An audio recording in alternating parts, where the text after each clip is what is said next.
Why do we often not share information between departments and within teams? Hello and welcome to Communication Psychology and HR. My name is Gerhard. I'm a psychologist from Hamburg, Germany, here in the Republic of Moldova at the university.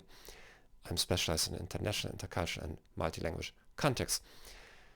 Life is full of contradictions, and work life too.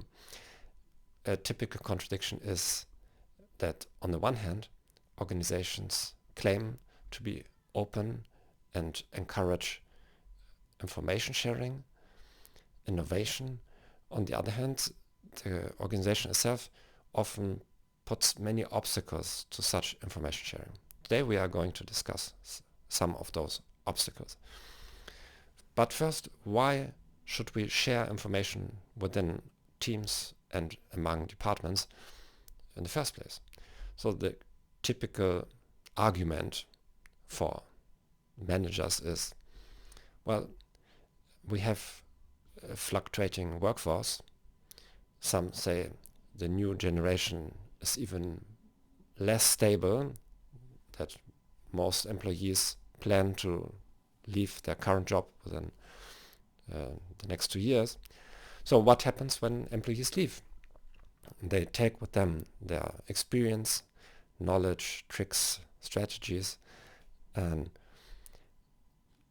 the new employee that needs to fill in this role needs to obtain this information by him or herself. Now, of course, you will say, our company already has some kind of system to circumvent that. And most companies actually do. You have different CRM systems, interactions with clients, they are documented, and you have all kinds of databases and so on. You document emails, and now we have AI that can sift through all those emails and give you a report. That's all true, but nonetheless, the problem is not always technology, but often how people use it. And even with the most advanced technology as today, there will be people that do not share everything. And also it depends on what the information tool solicits. So if there's not, it's like with the questionnaires, if the questionnaire contains only closed questions or a certain number of questions, what is not asked will typically not be answered. But let's talk about the motivation of employees to share information. Here we have different standard problems. The most cited problem probably in textbooks is, well, there is often a mismatch between incentive structure and the desire to have information shared between departments and employees. So, for example, if the reward system in your company is based on individual performances by employees, for example, salesperson, then that is a contradiction with the desire to share information, because if I am a salesperson, I have certain expertise and I'm the top 5% of our company, why should I share my tricks with my fellow salesperson and thus risk receiving less bonuses and helping them to receive bonuses? So why should I do this? Of course, we can appeal to human beings and their solidarity, but typically people are self-interested and they will not do it. And very often companies wonder why are people not cooperating, they're not sharing information. And if you look at the incentive structure, everybody is battling for his or her own bonus. Of course, you can fix that by assigning bonuses or rewards on a whole team or department, maybe even the whole company. Good, that's one thing.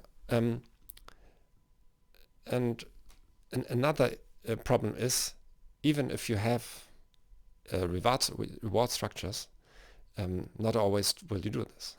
So let's take very extreme examples from the criminal world. Yeah, like for example, often um, there's a public reward for information about gang members or uh, members of some criminal organization, and the rewards are in the millions.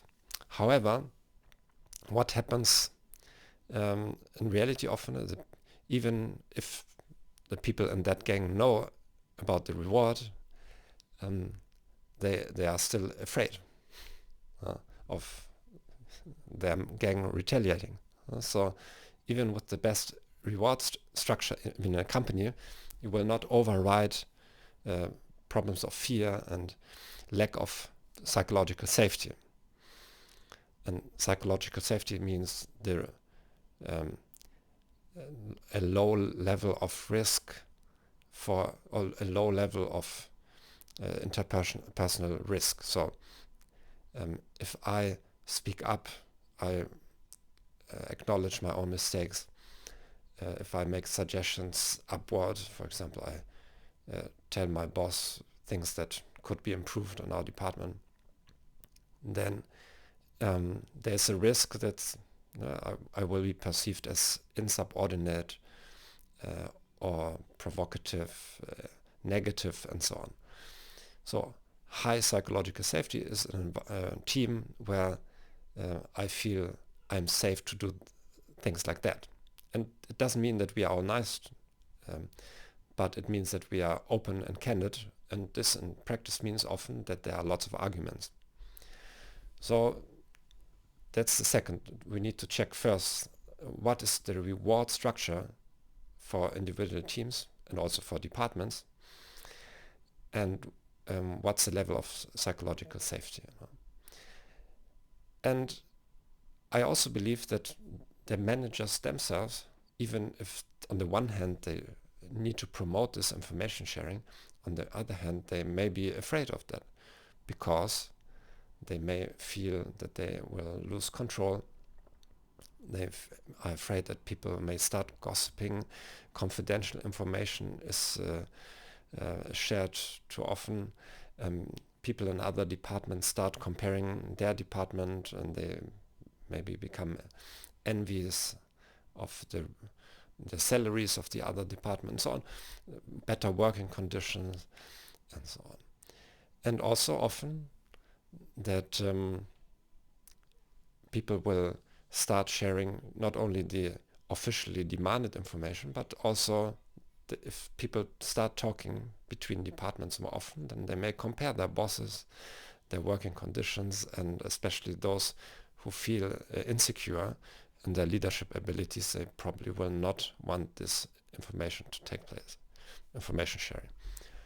However, and that's like in real life, you may know there are some families or some friendships or groups, they are very secretive, and there's something bad going on, and they try to instill fear in their family members or church members or group members to not speak with people outside. Some religious groups are very systematic in that, others do that more indirectly. But in real life, what actually happens if you suppress communication within a team or within an organization, this we are human beings, and this suppressed discussion will take place outside the organization or the team, at home or with friends and so on. And then your company starts generating all kinds of gossip. If you would address those things openly, then there is no need to talk to my wife and vent about my negative experience at the work. Well, my personal experience is from university life, and imagine you probably have experience from universities or high school, and typically such institutions have all kinds of activities like conferences and debate clubs and so on, and that are typically open for all students. But now imagine that the university decides that some of those conferences or debate clubs, they are they will be secret, and they will be held in the university basement, maybe even at Friday night or something like that. So immediately the whole university will become curious what's going on there, and there will be all kinds of gossip in the town about those secret meetings going on. Now, at the present moment, where nothing is secret, nobody goes home, no students goes home and starts gossiping with their parents or friends about some debate club at the university or some scientific conference that took place. So what do I want to show you with this? The typical reaction when you encourage people to communicate more is, well, then it will be too much. But what happens, like in the university, well, when it's too much, people will not take advantage of those opportunities. They will simply not participate in those conferences. But even if they don't take part in them, still they know that if they wanted, they could. From the moment you make them secretive, then immediately you start producing gossip and making students feel, disadvantaged. So, and probably you have seen that about minority members or different groups of minorities. That the moment you start showing people that you are not welcome here, then you may start a national protest movement.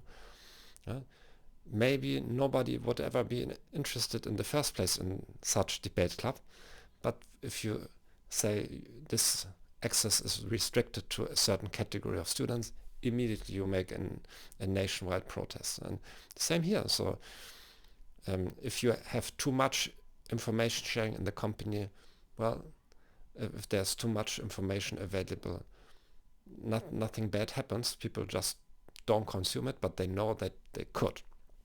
Yeah. Well, I hope this was insightful. Please write me your comments and suggestions. See you next week. Bye bye.